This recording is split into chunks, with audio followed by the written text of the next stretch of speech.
The summer breeze carried the sweet scent of roses across the sprawling gardens of Marcus Sterling's Hamptons estate. White chairs lined the perfectly manicured lawn, filled with over 300 guests dressed in their finest attire. Crystal chandeliers hung from the clear tent overhead, their sparkle matching the excitement in the air. This was supposed to be the wedding of the year, the union of 45-year-old tech billionaire Marcus Sterling and the beautiful socialite Victoria Cambridge. Marcus stood at the altar, his tall frame perfectly fitted in a custom-made black tuxedo. His dark hair, touched with distinguished gray at the temples, was neatly styled. Even at 45, he carried himself with the confidence that had helped him build Sterling Technologies into a global empire. His hands were steady as he adjusted his bow tie, a small smile playing on his lips as he watched the bridesmaids walking down the aisle. The wedding planner had orchestrated everything perfectly. White and gold flowers decorated every surface, their perfume mixing with the salty ocean air. The string quartet played softly, their melodic tunes floating across the gathering. Among the guests sat the who's who of the tech world, political figures, and celebrities, all eager to witness the union of America's most eligible billionaire bachelor and the stunning Victoria Cambridge. Victoria appeared at the end of the aisle, a vision in white. Her designer gown sparkled with thousands of tiny crystals, and her blonde hair was styled in elegant waves beneath her veil. Marcus's breath caught in his throat as he watched his bride begin her walk towards him. Everything was perfect, exactly as he had planned. The ceremony began, and the officiator's words echoed across the hushed gathering. If anyone knows of any reason why these two should not be joined in matrimony, speak now or forever hold your peace. That was when it happened. The heavy wooden doors at the back of the tent burst open with a bang that made several guests jump in their seats. A young man strode down the aisle, his face flushed with determination. He was dressed in simple jeans and a wrinkled button-down shirt, standing out starkly among the black tie crowd. In his trembling hands, he held two things: an old photograph and what looked like a document. "I have a reason," the young man's voice rang out, clear and steady despite his obvious nervousness. "My name is James Mitchell. I'm 23 years old, and Marcus Sterling is my father." A collective gasp rippled through the crowd. Victoria's bouquet slipped from her fingers, landing with a soft thud on the white carpet. Marcus's face drained of color as he stared at the young man, a face that suddenly, horrifyingly, looked familiar. James held up the photograph. "This is you and my mother, Sarah Mitchell, at NIT 24 years ago." He then raised the document. "And this is a DNA test proving that you're my father." The string quartet stopped playing. The silence that followed was deafening, broken only by the whispers that began to spread through the crowd like wildfire. Camera phones emerged from purses and pockets, their clicks creating a symphony of scandal in the making. Marcus stood frozen, his mind racing back to his college days. Sarah Mitchell, the brilliant computer science student he dated during his final year at MIT. The woman he'd left behind to pursue his dreams of building a tech empire. The woman who tried to contact him several times over the years, only to be blocked by his legal team. Victoria's voice cut through his thoughts, sharp as steel. "Marcus? What is this?"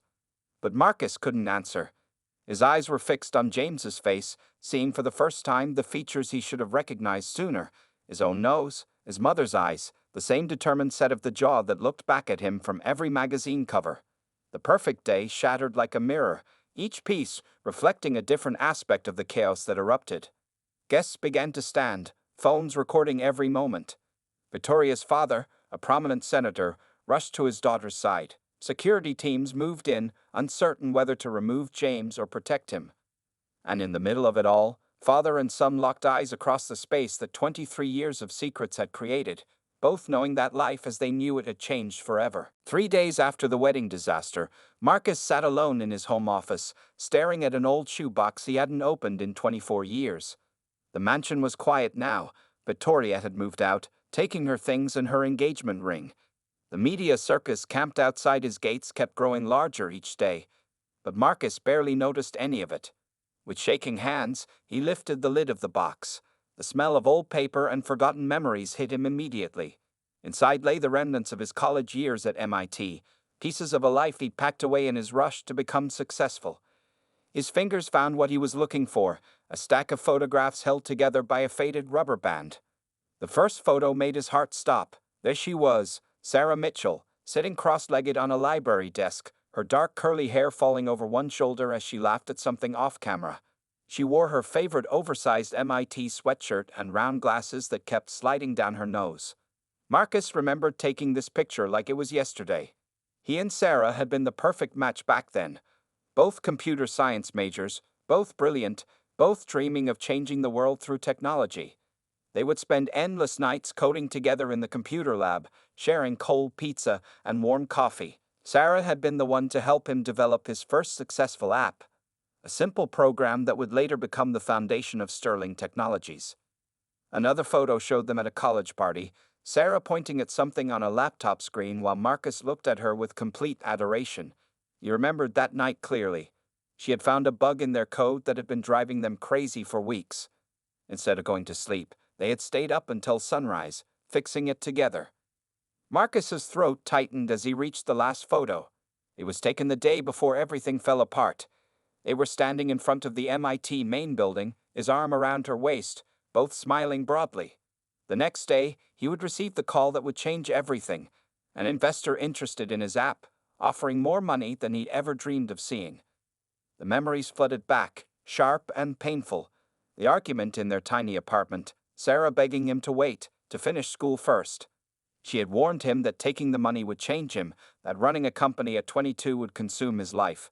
But Marcus couldn't see past the zeros in the investor's offer. "We can do this together," Sarah had pleaded. "Let's graduate first, build something solid." But Marcus had made his choice. "This is my one shot," he had told her. "If you can't support my dream, maybe we shouldn't be together." He walked out that night, too proud and ambitious to look back. Within a week, he had moved to Silicon Valley. He changed his phone number, created a new email address, surrounded himself with lawyers and advisors who helped him focus solely on building his empire. Sarah had tried to reach him. Marcus knew that now. His assistant had shown him the log of attempted contacts over the years, all blocked as potential threats to the company. Letters returned unopened, calls screened, emails filtered to spam, all because his team had been trained to protect him from gold diggers and opportunists. A knock on his office door snapped Marcus back to the present. His security chief entered, looking uncomfortable. "Mr. Sterling, James Mitchell is at the gate. He's requesting to speak with you." Marcus looked down at the photo in his hands. Young Sarah's smiling face seemed to be asking him what he would do now. With a heavy sigh, he stood up. "Let him in, Johnson, and find out where Sarah is now. I need to talk to her too." The security chief's face grew even more uncomfortable. "Sir, about Ms. Mitchell. I think there's something you should know. She passed away 3 years ago. Cancer." The photo slipped from Marcus's fingers, landing face down on his desk. The weight of 24 years of mistakes crashed down on his shoulders at once. Not only had he missed his son's entire life, but he'd also lost any chance to make things right with Sarah. Outside, dark clouds gathered over the mansion, as if nature itself understood the gravity of the moment. Marcus Sterling, the man who had everything, was finally realizing just how much he had lost in his pursuit of success. The massive screen in Sterling Technologies' main conference room displayed the company's plummeting stock price in bright red numbers. Marcus sat at the head of the long table, his usual crisp appearance now showing signs of strain. His tie was slightly loose, and dark circles had formed under his eyes. Around him, board members shifted uncomfortably in their expensive leather chairs.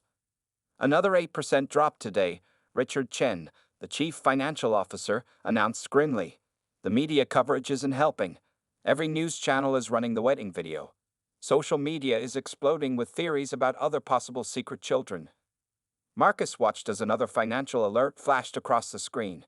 In just 1 week since the wedding incident, his company had lost over $4 billion in value.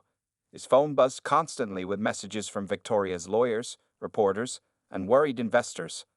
"We need to release a statement," said Jennifer Hayes, the head of public relations. She spread several papers on the table. "The public wants answers. Our biggest clients are getting nervous. 3 major partners have already put their contracts on hold." Before Marcus could respond, his personal assistant rushed into the room. "Sir, I'm sorry to interrupt, but you need to see this." She handed him a tablet showing a live news broadcast. On the screen, Victoria Cambridge sat in a morning show studio, tears gleaming in her eyes. "I had no idea who Marcus really was," she said to the sympathetic host. "To think he had abandoned his own child. How could I trust a man like that? What other secrets is he hiding?" The boardroom erupted in chaos. Board members started talking all at once, their voices rising with panic. Marcus could barely hear them over the rushing in his ears. His empire, built over 2 decades of relentless work, was starting to crumble. Enough. Marcus's voice cut through the noise. Everyone fell silent. "Get me James Mitchell's contact information, now." 20 minutes later, Marcus sat alone in his office, staring at his phone. James's number glowed on the screen. With a deep breath, he pressed call. To his surprise, James answered on the second ring. "Hello? James, this is Marcus Sterling. I think we need to talk. Properly this time." There was a long pause. "Why now?" James's voice was cold. "Because your stock is dropping. Because your girlfriend left you. Or because you finally found out Mom died." Marcus flinched at the bitterness in his son's voice. "Because it's 23 years overdue." Before James could respond, Marcus's office door burst open. Richard Chen rushed in, his face pale. "Marcus, we have a bigger problem. Someone's trying to take over the company." Marcus put the phone on speaker. "What do you mean?" "Xavier Thompson from Rivaltech. He's buying up our falling shares. At this rate, you'll have enough for a controlling interest by the end of the week." James's laugh came through the phone, sharp and humorless. "Looks like your perfect life is falling apart, just like Mom's did when you left." Marcus stared at the phone, then at the stock ticker still flashing red numbers on his computer screen. Everything he'd worked for was slipping through his fingers. But strangely, all he could think about was the pain in his son's voice. "James," he said quietly, ignoring Richard's frantic gestures. "I know I don't deserve it, but I'm asking for a chance. Not for the company's sake, but because Sarah would have wanted us to at least try." The silence that followed seemed to last forever. Finally, James spoke. "I'm at Mom's old cafe on Cambridge Street, the one where you first met her. If you really want to talk, meet me there in an hour. Just you, no lawyers, no security." The line went dead. Richard immediately started protesting about security risks and company protocols, but Marcus wasn't listening. He stood up, grabbed his coat, and headed for the door. "Sir," Richard called after him. "What about the company?" Marcus paused in the doorway. "For 23 years, I chose the company over everything else. Look where that got me." Without another word, he walked out, leaving his empire to tremble in his wake. The small cafe on Cambridge Street hadn't changed much in 24 years. The same bell chimed as Marcus pushed open the door, and the smell of coffee and freshly baked cookies filled the air. In the corner booth, their old booth, sat James, looking so much like his mother that Marcus's heart ached. James didn't look up from his coffee when Marcus sat down. On the table between them lay a worn leather photo album and a stack of envelopes, all marked "Return to Sender" in red ink. "Mom kept everything," James said quietly, finally meeting Marcus's eyes. "Every letter she wrote to you, every email that bounced back, every photo from when she was pregnant. She never stopped trying to reach you." With trembling hands, Marcus opened the album. The first page showed Sarah, clearly pregnant, standing in front of a small apartment building. She was smiling, but her eyes held sadness. The next photo showed her in a hospital bed, holding a tiny baby, James. "We lived in a one-bedroom apartment until I was 12, James continued, his voice steady but tight. "Mom worked 2 jobs, teaching computer science during the day and coding freelance at night. She would fall asleep at her laptop, still trying to finish projects to pay for my school supplies." Marcus turned another page. A young James, maybe 5 or 6, sat at a computer, his small fingers on the keyboard. "She taught me everything about computers," James said. "Said I had your natural talent for coding. By the time I was 15, I was helping her debug programs for her clients." The next photo showed Sarah's gradual decline. Her face grew thinner, her once vibrant curls disappeared. "The cancer started when I was 19, James explained. She refused to stop working, even during chemotherapy. Said she needed to make sure I could finish college." Marcus's vision blurred with tears as he reached the final pages. A teenage James in a graduation gown, hugging a frail Sarah. She was so proud that day, James whispered. Said I reminded her of you at MIT before. Before I changed, Marcus finished, his voice rough with emotion. He picked up one of the returned envelopes. I never knew about these. My team. They were instructed to block anything that might be a threat to the company. I gave them too much power. James pulled out his laptop and opened it. I found these in Mom's email archives. Hundreds of blocked messages to your company addresses. Look at the dates. Marcus leaned forward, scanning the screen. The emails spanned years, each one marked as spam or blocked by the system. Some subject lines jumped out at him. Important. About your son. Please read. James needs you. Last try. Medical bills help. She never wanted your money, James said firmly. She just wanted you to know me, to be part of my life. Even when she was dying, she made me promise not to hate you. Said you were just lost in your ambition, not truly cruel. Marcus sat back, overwhelmed by the weight of his mistakes. I built an empire, he said softly, but I lost my soul in the process. The security, the lawyers, the protocols. They were supposed to protect me. Instead, they built a wall that kept out the only things that really mattered. James closed the laptop slowly. So what now? Your company's in trouble, your reputation's ruined, and you suddenly want to play dad. No, Marcus replied, surprising them both. I don't want to play anything. I want to earn it. Whatever that takes. I can't change the past 23 years, but I can change what happens next. He reached into his jacket and pulled out a USB drive. This contains everything about Sterling Technologies. Every code, every patent, every secret. I'm not asking for forgiveness, James. I'm asking for a chance to show you who I really am, not who I became. Outside the cafe window, reporters have begun to gather, the cameras flashing. But for the first time in decades, Marcus didn't care about his public image. In this moment, only one person's opinion mattered, the son he never knew he had, who now held the power to either complete his fall or offer him redemption. 2 weeks after their meeting at the cafe, Marcus stood in the doorway of his company's main development lab, watching James work. His son sat at a computer terminal, fingers flying across the keyboard as he examined the core code of Sterling Technologies' newest project. The sight reminded Marcus so much of Sarah that it made his chest tight. There's a vulnerability here, James said without looking up. Someone could potentially access user data through this backdoor. Mom would have spotted this immediately. His voice still carried a hint of bitterness when he mentioned Sarah, but it was softer now. Marcus moved closer, pulling up a chair beside his son.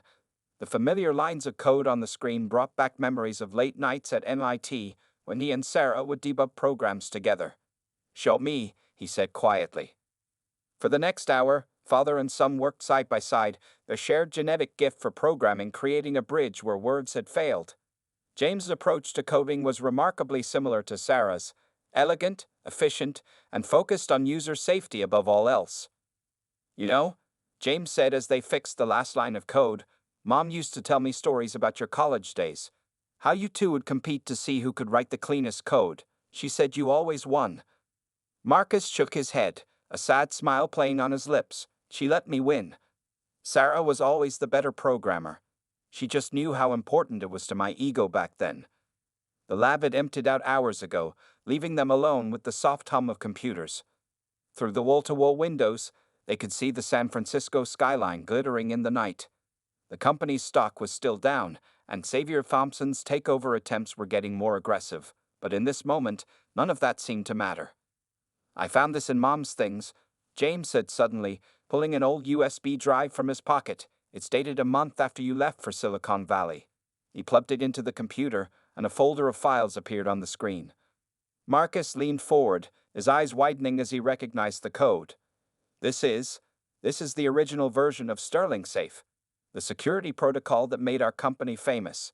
His voice trembled. But I thought I developed that 2 years after leaving MIT.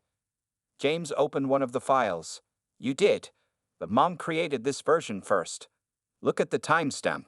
She was trying to show you that your ideas could work better if you just took more time to develop them properly. The revelation hit Marcus like a physical blow.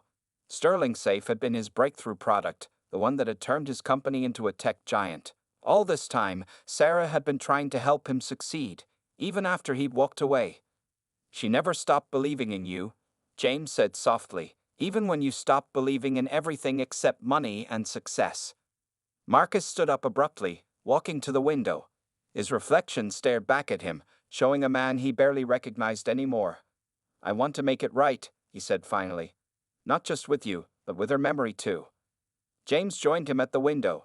The board meeting is tomorrow. They're voting on whether to accept Thompson's takeover offer. What are you going to do? Marcus turned to face his son. That depends. The company's original mission was to create technology that helps people, that makes the world better. Somewhere along the way, I lost sight of that, but maybe, with the right partner. He let the words hang in the air. James was quiet for a long moment, studying his father's face. Finally, he spoke. Mom's Cancer Research Foundation is struggling for funding, and our old programming school for underprivileged kids had to close last year. Marcus understood the unspoken challenge. What if we changed Sterling Technologies' focus? Used our resources to support causes that meant something to Sarah? A ghost of a smile crossed James's face, the first real smile Marcus had seen from him. I might know a programmer who could help with that, if you're ready to actually listen this time. Outside, the first light of dawn began to paint the sky, a new day breaking over the city. Father and son stood together, watching it rise, both knowing that while they couldn't change the past, they could still write a new code for the future. The tension in Marcus's private office could be cut with a knife. Richard Chen, his trusted advisor of 20 years, sat across from him while James stood by the window, his arms crossed. On Marcus's desk lay a stack of old emails, evidence that would shatter 2 decades of trust. Explain this, Marcus said quietly, pushing the printed emails toward Richard. His voice was calm, but his hands shook slightly.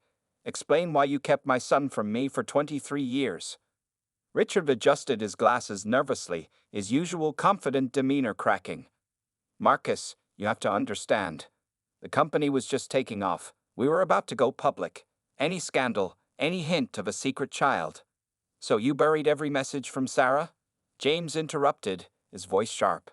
Every email, every letter, every phone call. You watched my mother struggle alone, knowing the truth the whole time? The older man's shoulders slumped. It was never personal. When Sarah first reached out, you were negotiating with major investors.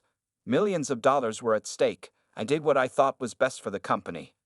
Marcus opened his desk drawer and pulled out Sarah's last letter, dated just months before her death. The paper was worn from being read multiple times since James had shown it to him. She was dying, Richard. She was dying, and she just wanted her son to know his father. The company was your dream, Richard protested weakly. Everything you ever wanted. I was protecting that dream. James laughed bitterly. His dream? What about my mother's dreams? What about my dreams of having a father? He walked to the desk and picked up one of the emails. Look at the date on this one. I was 12, just won my first coding competition. Mom was so proud, wanted to share it with him, but you marked it as spam, didn't you? Richard's face paled as Marcus stood up slowly. 20 years, Richard. For 20 years, you've been like a father to me. You guided me, advised me, helped me build this empire.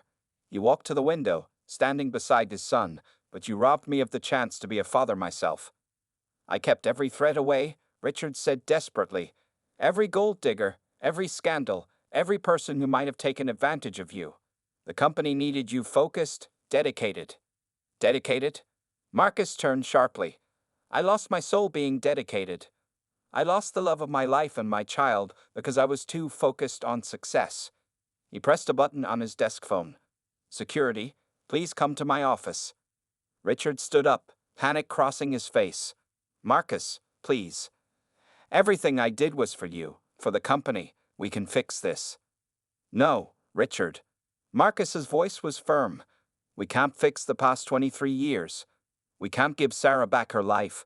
We can't give James back his childhood. He looked at his son, seeing Sarah's determination in his eyes. But we can make sure nothing like this happens again. The security team entered the office. Marcus spoke without taking his eyes off his former mentor. Please escort Mr. Chen out. His access to all company properties and systems is revoked, effective immediately. As Richard was led away, still protesting, James turned to his father. There will be legal implications. He knows all the company's secrets. Marcus nodded. I know, but some things are more important than company secrets. He picked up the photo of Sarah from his desk, the one from their college days. I lost my way once by choosing the company over family. I won't make that mistake again. James was quiet for a moment, then said softly, Mom would be proud. This is the Marcus Sterling she always told me about. Father and son stood together, watching through the window as Richard Chen was escorted from the building. The man who had helped build Sterling Technologies, but who had also kept them apart for 23 years, was finally gone. In his wake, he left a father and son with wounds to heal, but also with a chance to build something new. Something based on truth and family rather than secrets and success at any cost. The press conference room at Sterling Technologies headquarters was packed with reporters, their cameras flashing like lightning. Marcus stood at the podium, James by his side, both dressed in matching dark suits. The massive screen behind them displayed their new company logo, along with the words, Sterling Mitchell Foundation. 23 years ago, Marcus began, his voice steady despite his nervousness. I made a choice that haunts me to this day. I chose ambition over love, success over family. Today, I'm here to make a different choice. The reporters leaned forward, their pens poised over notepads. The company's stock price ticker scrolled across the bottom of the room's screens, but for once, Marcus wasn't watching it. I'm stepping down as CEO of Sterling Technologies, he announced. The room erupted in gasps and camera clicks. But this isn't an ending. It's a new beginning. Together with my son, James Mitchell, I'm establishing the Sterling Mitchell Foundation, dedicated to two causes close to our hearts. James stepped forward, touching a button that changed the screen behind them. A photo of Sarah appeared, not the old college photo, but one from her teaching days, surrounded by students at her programming school. The Foundation's first mission, James continued, is to reopen and expand the Sarah Mitchell Programming Academy for underprivileged youth. My mother believed that every child deserved a chance to learn, regardless of their background. We're making that dream a reality. Marcus watched his son speak with pride swelling in his chest. James had Sarah's passion, her drive to help others. The past month of working together had shown Marcus just how much he had missed. Our second mission, Marcus added, is to establish the Sarah Mitchell Cancer Research Fund. We're dedicating $5 billion to finding better treatments and supporting families affected by cancer. His voice cracked slightly. No one should have to fight that battle alone. The questions from reporters came rapid fire. What about the company's leadership? Is this related to the failed wedding? What about Xavier Thompson's takeover bid?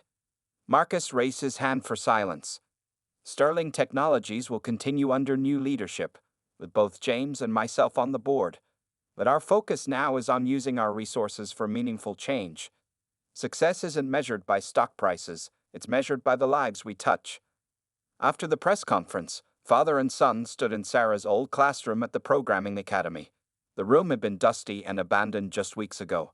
Now, fresh paint brightened the walls, and new computers sat on every desk. Mom used to stay late every night, James said, running his hand along one of the desks. Teaching extra classes to kids who couldn't afford regular tuition.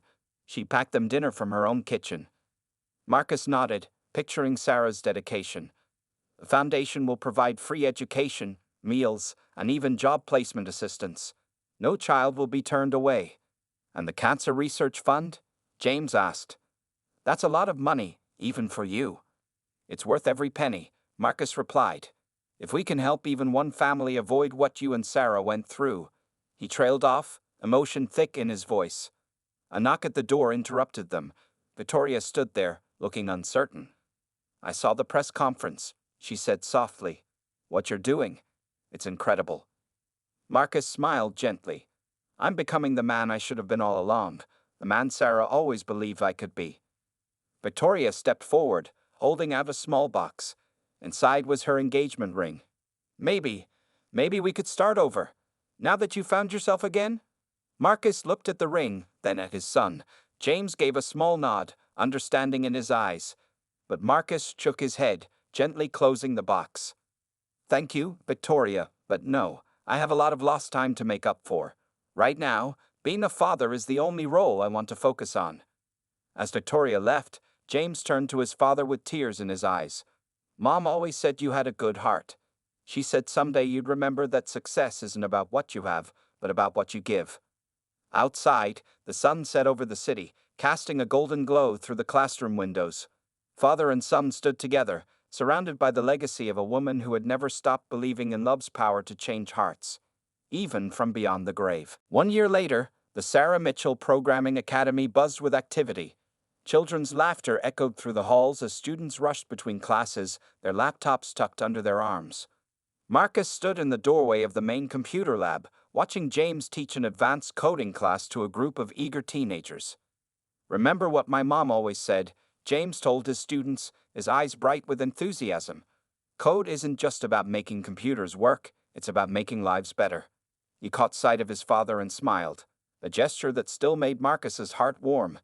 Their relationship had grown stronger with each passing month. The academy had expanded from one small building to 5 campuses across the country. Pictures of Sarah hung in every lobby, her warm smile watching over thousands of students who now had the chance she had always wanted to give. The Sarah Mitchell Cancer Research Fund had already helped fund 3 promising new treatment studies. Marcus's phone buzzed with a news alert. Sterling Technologies stock had finally recovered to its pre-wedding levels, but he barely glanced at the notification. These days, his measure of success had nothing to do with market values. After James's class ended, father and son walked to their favorite spot, the small cafe where they had first truly talked. They sat in the same corner booth, but this time there was no tension, no old wounds bleeding between them. "The new coding program for hospitals is ready," James said, opening his laptop. "It'll help doctors track patient treatments better, maybe even save lives." He paused, then added softly, "Mom would have loved this." Marcus nodded, remembering Sarah's dreams of using technology to help people. She always saw the bigger picture. "I was so focused on building wealth, I forgot about building a better world." The cafe's bell chimed as Richard Chen walked in. The former advisor had aged considerably in the past year, his hair now completely gray. He stopped short when he saw them, then slowly approached their table. "Marcus, James," he said hesitantly. I've been following the Foundation's work. What you're doing? It's remarkable." James tensed slightly, but Marcus placed a calming hand on his son's shoulder. "Thank you, Richard. Would you like to join us?" Richard's eyes widened in surprise. "After everything I did?" "Mom believed in second chances," James said quietly. "She never gave up on anyone, not even those who hurt her." As Richard sat down, Marcus noticed a young woman entering the cafe. Her dark curly hair and round glasses reminded him so much of Sarah that for a moment, his breath caught. She was one of their first scholarship students, now graduating at the top of her class. "Mr. Sterling, Mr. Mitchell," she called out excitedly, rushing to their table. "I just got accepted to MIT's computer science program. Full scholarship." James beamed with pride. "Just like your 2 favorite teachers," he said, gesturing between himself and Marcus. The girl nodded enthusiastically. "And I'm going to make Ms. Sarah proud. I'm going to change the world with code, just like she always said we could." As she hurried off to share her news with friends, Richard wiped his eyes. "This is what success really looks like, isn't it? Not stock prices or market shares, but lives changed." Marcus looked around the cafe, at his son who had forgiven him, at his former mentor seeking redemption, at the young students chasing dreams that Sarah had nurtured. The weight of his past mistakes would always be there, but it was lighter now, balanced by the good they were doing in Sarah's name. "You know what I've learned this past year?" Marcus said, putting his arm around his son's shoulders. "A true legacy isn't built on secrets and power. It's built on love, forgiveness, and the courage to change." James smiled, his mother's gentle spirit shining in his eyes. "Speaking of change, Dad, I have an idea for a new project. Something bigger than anything we've done before." "Tell me about it," Marcus said, and meant it with all his heart. He had spent 23 years not listening to the people he loved. Now, every word, every idea, every moment with his son was precious. Outside, spring sunshine warmed the city streets. Inside the cafe where it had all begun again, a father and son sat together, planning not just their future, but the futures of countless others. And somewhere, Marcus was sure, Sarah was smiling.